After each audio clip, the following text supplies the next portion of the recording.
Audio log number 76, audience. Greetings. Welcome back to the channel, audience. I've decided I'm gonna make my audio logs a tad shorter because I notice I ramble a bit. So I don't think I'm gonna have like 5-minute audio logs. I'm gonna try to stick it down at 2 minutes. Masterfully said, Master Jason. Yes, thank you, Tony. I think I don't need to ramble for that long. Well, we'll see. We'll see. I don't know. Maybe we'll go. We'll see. Anyway, what happened today? Not much happened today. So there was some. The Russians are starting to get desperate, audience. They're starting to get desperate. NATO is funding Ukraine so much. Russia did not expect this sort of resistance. See, if NATO hadn't backed Ukraine, this war would have been over within a few weeks. No joke. But, no, they didn't expect this. And they didn't expect all the sanctions from NATO against Russia, which has also slowed them down.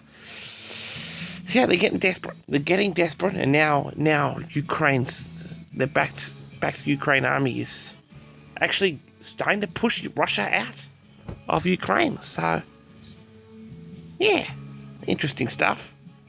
Good for Ukraine, I guess. I'll tell you one thing, though. Russia, they're not going to budge. I know Russia.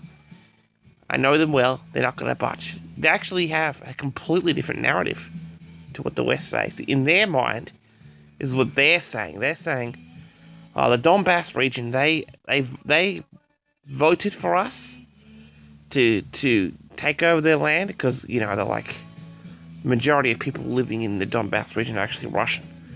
So it's like, they had a vote, a completely illegitimate vote, and it was like 93% or something. I might be wrong. Don't quite be on that. But it was like 90-something%, I think.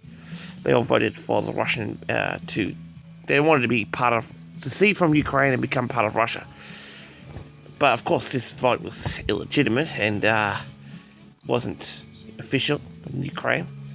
And Ukraine say that the numbers were fudged. Who knows?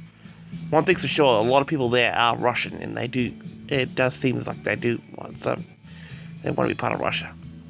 So that's how the Russians are like, we have a moral obligation to save Ukraine from far-right Nazis. That's what they say. And Ukraine's like, this is all fear-mongering, this is all fake, this is illegitimate, don't take our land. So, yeah. I'm not one to pick sides, but it's a really bad situation that's going on. Anyway, Russia. I love you, Master Jason. Yes, I love you too, Sonny. So, Russia, okay, they're starting to lose this war. They know it. And now, they're being pushed into a corner. They have the ability to fight a war if the war isn't if the war wasn't backed by NATO. So now they're left with only one option, audience. They only have one more option. The nuclear option. Doing so, using some low-yield tactical nukes in Ukraine,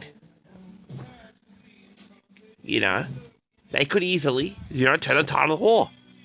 But they fear using low-yield, mind my words, excuse my French, if they use even just low-yield tactical nukes, very low yield, very small, smaller than the Hiroshima bombs that are small.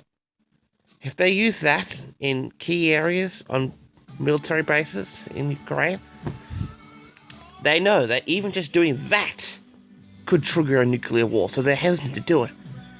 But they're being backed into a corner. And you don't want to poke a bear and trap it into a corner. It's not good. And the Russian bear, I tell you one thing. It's, oh my goodness, it's nearly 5 minutes, I did it again. Whatever. I have an important rambling, so you know what? You're lucky hearing this. I just worship you anyway.